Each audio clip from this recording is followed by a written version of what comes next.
Assalamualaikum warahmatullahi wabarakatuh. Hai Sobat Cimboyers, gimana kabarnya? Kali ini kita akan membahas masalah diare pada kucing. Simak panduan berikut sampai habis, karena setiap tipsnya penting untuk merawat kucingmu yang sedang diare. Mari kita upayakan kucing kita untuk hidup sehat dan bahagia. Sebelumnya, subscribe channel Ciboren ya, supaya aku semangat untuk bikin konten-konten edukasi yang lainnya. Oke, langsung aja. Yang pertama, perhatikan pupnya. Amati seberapa sering kucing kalian mengalami diare dan perhatikan teksturnya. Akan lebih bagus kalau kamu foto diare kucingmu. Informasi ini dapat membantu memudahkan dokter hewan untuk menilai tingkat keparahan masalah diare pada kucingmu. Yang kedua, pisahkan kucing yang sehat dan yang sakit. Kandangkan kucing yang sakit. Gunakan perlak untuk alas kandangnya, supaya mudah untuk memantau diarenya. Kenapa gitu? Karena kalau hanya pakai kotak pasir, nanti diarenya akan terserap pasir, jadi sulit atau kurang jelas warna dan tekstur diarenya. Kalau perlaknya penuh, nanti kita buang ke plastik, lalu buang ke tempat sampah. Sobat Ciboyers, jangan lupa cuci tangan ya. Tips menaruh perlak di dalam kandang ini jauh lebih praktis daripada hanya kombinasi kandang dan tray. Jika hanya kandang dan tray, kotoran jatuh ke tray, jadi repot dan lebih sering nyuci tray kan. Nah, kalau misalkan kamu pakai underpad atau perlak, nanti cukup bersihin kandang dan traynya saat kucing sudah sembuh. Nah, Sobat Ciboyers, kalau misalkan kucingmu tuh diarenya terlalu banyak, sering sampai kalian tuh kerepotan untuk sering ganti perlaknya gitu kan, kalian bisa pakein Pampers buat kucingmu. Namun, nggak semua pet shop jual Pampers khusus untuk kucing. Jadi, kalian kalau mau nyari di pet shop atau online shop, mungkin ketemunya yang Pampers untuk anjing. Nah, carilah yang ukuran anjing ras kecil. Ukuran ini sebenarnya cukup pas sih untuk pinggul kucing. Tapi kalau misalkan masih kebesaran, kalian bisa lubangin pakai gunting bagian kanan kirinya, supaya pinggul Pampersnya bisa diatur lebih kecil lagi dan pas untuk kucingmu. Tips yang ketiga, konsultasi dengan dokter hewan. Jika diare berlanjut atau disertai gejala lain, segera konsultasikan dengan dokter hewan. Ada 3 hal nih yang bisa kamu pikirkan untuk konsultasi dengan dokter hewan nanti. Jadi 3 hal ini maksudnya 3 cerita ya. Cerita ke-1, coba ingat-ingat kejadian apa yang terjadi sebelum muncul diare pada kucing kalian ini. Contohnya, apakah dia habis bermain dengan kecoa, tikus, ke kamar mandi.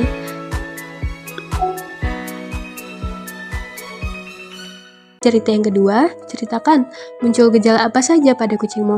Apa hanya diare atau disertai gejala lain seperti lemas, demam, pilek, muntah-muntah, dan sebagainya. Terus cerita yang ketiga, ceritain apakah kamu sudah coba memberi pengobatan pada kucingmu sebelum dibawa ke dokter hewan. Contohnya, kamu udah ngasih vitamin, ngasih air kelapa misalkan, atau obat-obatan kucing tuh yang praktis dari pet shop. Terus juga penting nih masih di cerita yang ini, apa kamu sebelumnya udah pernah ngasih obat cacing? Apakah kucingmu sudah divaksin oleh dokter hewan sebelumnya?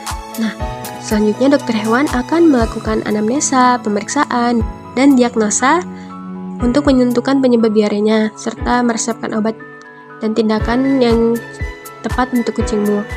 Kemungkinan penyebab diare kucingmu itu ada 2, yaitu dari agen penyebab penyakit yang mudah menular atau agen penyebab penyakit yang tidak menular. Yang menular itu contohnya bakteri, virus, parasit seperti cacing, protozoa, contohnya coccidia. Terus penyebab diare yang tidak menular, contohnya keracunan. Kalau kucingmu tuh kehilangan cairan cukup banyak atau dehidrasi, maka bisa saja dokter hewan akan menyarankan kucingmu sebaiknya diinfus dan bahkan mungkin dirawat inap juga. Nah, kalau misalkan kamu setuju untuk tindakan ini, siapkanlah budget yang cukup banyak ya, karena ini cukup mahal. Terus tips yang keempat, pemberian obat. Dokter hewan dapat meresepkan antibiotik, antiinflamasi untuk mengatasi infeksi atau peradangan. Dan selain itu juga mungkin akan diberi suplemen vitamin dan probiotik yang bisa kamu coba berikan untuk mempercepat kesembuhannya. Atau ada obat-obat lain yang dokter hewan resepkan gitu. Terus nanti kamu biasakan memberi obatnya di jam yang sama. untuk kucingmu, serta sesuai ketentuan dari dokter hewan. Apakah memberi obatnya itu setelah makan atau sebelum? Apakah perlu jeda antara jenis obat ataukah digabung? Terus yang kelima, tipsnya adalah pemberian makan. Berikanlah makanan yang biasa dikonsumsi oleh kucingmu. Tapi kalau misalkan dia udah nggak nafsu makan, itu kalian bisa cobain beri wet food. Terus kalau misalkan mau yang lebih bagus lagi tuh yang pakan wet food yang jenisnya gastrointestinal atau intestinal. Tapi ada juga sih yang bentuknya tuh kering. Itu yang penting jenisnya tuh gastrointestinal atau intestinal. Kalau mau yang pakan khusus. Tapi kalau nggak cukup budget, yang wet food juga nggak apa-apa. Atau kalau misalkan dia tuh nafsu makannya masih bagus ya, yang biasa juga nggak apa-apa. Nah, terus ada mitos nih, aku sering dengar info gitu, ada kucing sakit malah dikasih telur mentah. Nah, menurutku jangan dikasih telur mentah, karena telur mentah itu mengandung banyak kuman yang belum mati. Jadi ada mikroba yang belum mati itu amat berbahaya seperti coliform, salmonella, escherichia coli, serta mikroba patogen lainnya yang bisa menyebabkan kucingmu tuh diare makin parah. Jadi kalau misalkan kalian benar-benar ingin ngasih kuning telur ya sebaiknya dimasak dulu. Caranya ya direbus. Jadi kuman-kumannya itu mati karena proses pemanasan. Oh ya, balik lagi tadi yang aku saranin paling bagus tuh pakan yang ada keterangan gastrointestinal atau intestinal. Paling banyak sih dijualnya tuh yang bentuk wet food ya. Terus ini tuh gastrointestinal tuh jadi pakan yang didesain untuk kucing yang punya masalah pencernaan ya, contohnya diare, muntah juga bisa. Jadi gastro itu artinya lambung, intestinal tuh usus, jadi kayak untuk masalah pencernaan. Kalau kucing itu kan sakit kan rata-rata nggak nafsu makan ya, jadi kita bisa bantu suapin. Jadi kalau nyuapin itu lebih mudah ya pakai squid, jadi makanya banyak yang dijual dalam bentuk wet food. Tapi kalau misalkan kucingmu nafsu makannya bagus ya bisa makan sendiri yang dry food biasanya juga nggak apa-apa. Tapi lebih bagus lagi kalian tuh campurin probiotik, jadi itu bakal lebih cepat sembuh. Tapi kalau yang pakan gastrointestinal ini nih bener-bener aku rekomendasiin banget, karena kucingmu tuh selain dari obat-obatan dokter ya kan bakal sembuh ya, tapi kalau kalian kombinasiin pakai pakan ini tuh bakal lebih cepat lagi sembuhnya. Jadi tuh kelebihannya apa sih? Ya banyak banget ya. Tapi kalau kekurangannya ya lebih mahal. Untuk kelebihannya, jadi dia tuh dari formulanya itu mudah dicerna, seratnya seimbang, terus juga termasuk probiotik udah ada di dalamnya. Nah, untuk kelebihannya probiotik nanti aku jelasin. Terus juga di dalam wet food gastrointestinal ini kandungan energinya tinggi, bisa ngurangin volume makan dan menurunkan beban usus. Maksudnya gimana sih? Jadi kan kucing yang lagi sakit itu kan nggak nafsu makan, jadi makannya kan umumnya dikit kan, tapi kalau dia makan yang ini walaupun cuma sedikit tapi tetap dapat energi yang tinggi. Jadi nggak perlu makan banyak karena males makan juga kan, tapi energinya tetap tercukupi. Terus energi yang tingginya ini bisa dipakai untuk sel tubuh kucingmu untuk memperkuat sistem imunnya supaya kuat melawan agen penyakit. Terus juga energi yang tinggi dari makanan ini bisa mempercepat sel-sel tubuhnya memperbaiki diri dan membentuk sel-sel yang baru. Jadi kucingmu tuh bisa lekas sembuh. Kelebihan lainnya tuh palatabilitasnya tinggi. Jadi artinya makanan ini lebih disukai untuk kucing untuk dimakan dari segi aroma dan rasa. Jadi nambah nafsu makannya di kala sakit.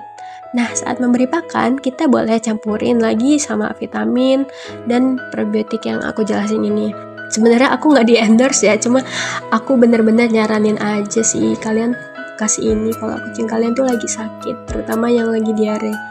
Nah, sekarang aku mau jelasin yang probiotik ya. Probiotik ini dampak besarnya itu ya mempercepat kesembuhan kucingmu yang lagi diare. Caranya mendukung pencernaan supaya sehat. Supaya sehat gimana? Jadi kan umumnya tuh kucingmu yang lagi diare itu bisa aja karena bakteri yang jahat. Nah, jadi kalau yang probiotik ini ningkatin bakteri yang baik di ususmu, jadi lebih seimbang gitu. Nah, bakteri baik dalam saluran pencernaan bisa mengubah beberapa gula menjadi asam organik, terutama asam laktat dan asetat, yang menurunkan pH dalam usus dan berfungsi menghambat pertumbuhan mikroorganisme berbahaya. Probiotik bisa meregenerasi sel-sel usus yang rusak karena prebiotik bisa menghasilkan asam lemak rantai pendek yang berfungsi sebagai sumber energi bagi sel usus. Jadi, kesimpulannya bisa menjaga kesehatan pencernaan kucingmu. Terus, membantu mempertahankan sistem kekebalan tubuh. Juga, secara tidak langsung ya, terus fungsinya juga sebagai anti radang. Jadi, kucingmu membutuhkan prebiotik atau bakteri baik tersebut supaya lekas sembuh sistem pencernaannya. Caranya gimana sih ngasih prebiotik ini ya? Campurin aja ke pakan kering atau pakan basah. Nanti kucingmu makan kan, tapi kalau misalkan ya kucingmu tuh males makan karena ya kayak kita sakit lah, rata-rata kan nafsu makannya turun. Dan nanti kalian bantu aja suapin gitu. Contoh produknya ada nggak? Prebiotik nih kayaknya bagus banget. Kalian bisa beli Lactobe. Sebenarnya ini nih untuk bayi manusia, tapi aman juga kok untuk kucing, dan banyak dokter hewan yang merekomendasikannya. Ngasih probiotik sehari berapa kali, berapa banyak? Kalau kucingmu tuh diarenya parah banget, sehari bisa sampai 3 kali. Maksimalnya total 1 saset untuk 1 hari. Tapi kalau misalnya diarenya tuh dikit, ya kasih ya sepertiga atau lebih dikit lagi. Kamu bisa berikan prebiotik ini selama 5 hari atau sampai diarenya sembuh. Tapi kalau kalian masih bingung, konsultasiin aja sama dokter hewan untuk pemberian prebiotik ini. Mantap banget kan? Semisal udah sehat nih kucingmu, gak dikasih probiotik gak apa-apa kok. Oke? Nah, tips yang selanjutnya, berikan air yang cukup. Caranya, berikan akses yang cukup ke air segar.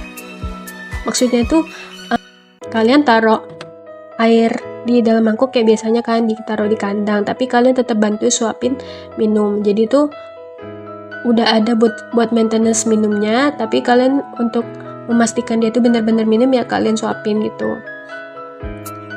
Karena kan kita nggak selalu mantau dia kan. Kenapa sih penting banget nih kucing yang lagi diare tuh harus minumnya cukup, sampai kita tuh harus suapin gitu. Karena diare itu kehilangan banyak cairan, bahkan mineral tertentu. Untuk mencukupi kebutuhan cairan dan mineralnya, kita bantu berikan larutan pengganti elektrolit. Kita bisa ngasih, kalau produknya itu namanya Pedialyte. Ini nih untuk anak-anak. Sebenarnya ini produk untuk manusia, tapi dinilai aman juga kalau dikasih ke kucing, apalagi yang sedang dehidrasi ya. Banyak dokter hewan yang merekomendasikannya. Kalian kalau mau beli itu bisa cari di apotik. Umumnya tuh dijual 1 botol 500 ml atau di online shop gitu. Nah, pas ngasih, tuangin dulu ke wadah kecil yang terpisah. Jangan langsung ambil dari botol. Jadi bakal lebih higienis, lebih awet nanti Pedialyte-nya, alias tahan lama. Jadi dipindahin dulu ke wadah kecil, tuangin dikit, baru kalian ngambil squid ke wadah kecil yang terpisah itu. Nah, beberapa kucing tuh sebenarnya nggak suka karena rasanya asin kan, jadi disuapin pakai squid. Kalian mau campur juga nggak apa-apa sih, Pedialyte-nya sama air minumnya itu nggak apa-apa. Tetap letakin mangkuk isi air mineral yang bersih bersamaan dengan makannya untuk stok. Jaga-jaga ya, siapa tahu dia minum atau makan sendiri kan di kandang. Sehari berapa mili sih air yang harus dia minum pas lagi diare? Kucing dengan berat tubuh rata-rata 3-5 kilo perlu konsumsi air sekitar 180-300 mili air per hari supaya tubuhnya bisa terhidrasi secara maksimal. Untuk memenuhi kebutuhan tersebut, coba memberikannya 5-10 mili air setiap setengah jam. Cara memberinya juga kayak suapin makan gitu ya, cukup letakin ujung squid di balik gigi kucing yang di samping mulutnya itu loh. Lalu tekan tuasnya perlahan agar kucing punya waktu untuk menelannya. Nah, kalau misalkan kucingmu tuh udah nggak dehidrasi lagi ya, alias udah seger gitu ya, udah sembuh dari diarenya, kalian bisa hentikan pemberian Pedialyte ini. Hanya berikan Pedialyte ketika kucingmu sedang diare atau ketika dehidrasi aja. Oke, selamat mencoba. Terus tips yang ketujuh, kurangi stres. Ciptakan lingkungan yang tenang dan berikan perhatian ekstra. Berikanlah dukungan positif untuk mengurangi stres kucingmu. Kita bisa coba menyemangatinya dengan mengelus kepalanya dengan lembut. Tips yang ke-8, tindak lanjut dengan dokter hewan. Ikuti petunjuk dari dokter hewan untuk perawatan lanjutan dan konsultasi ulang kalau misalkan gejalanya nggak membaik atau misalkan gejalanya terulang kembali di suatu hari. Terus tips ke-9, jangan mandiin kucingmu yang sedang sakit. Memandikan kucing bisa menyebabkan stres. Stres adalah hal yang bisa memperparah penyakit. Bahkan kamu tuh nggak suka ya kucingmu jadi bau karena diare. Aku saranin kalian bersihinnya cukup dengan mengelap pakai tisu basah, tisu bayi itu ya, nggak apa-apa itu buat kucing, dilap-lap aja gitu, ditap-tap, terus nanti dikeringin gitu. Jadi itu bisa bantu ngebersihin sama lebih wangi juga gitu. Tapi kalau kucing udah sembuh, seminggu kemudian dimandiin gitu, itu udah aman. Tips yang terakhir yang sama pentingnya adalah berdoa untuk kesembuhan kucingmu setelah kamu udah berusaha merawatnya dengan sebaik mungkin. Ingat, tips ini hanya sebagai panduan ya Sobat Ciboyers. Konsultasikan selalu dengan dokter hewan supaya kucingmu dapat diagnosa dan pengobatan yang akurat. Semoga kucing kesayanganmu cepat sembuh. Itu aja sih dari aku. Kalau ada salah atau kurang, bantu benerin di kolom komennya.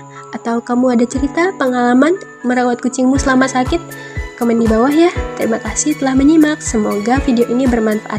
Jangan lupa like, subscribe, dan bagikan video ini kepada teman-teman pecinta kucing lainnya. Terima kasih. Sampai jumpa. Wassalamualaikum warahmatullahi wabarakatuh.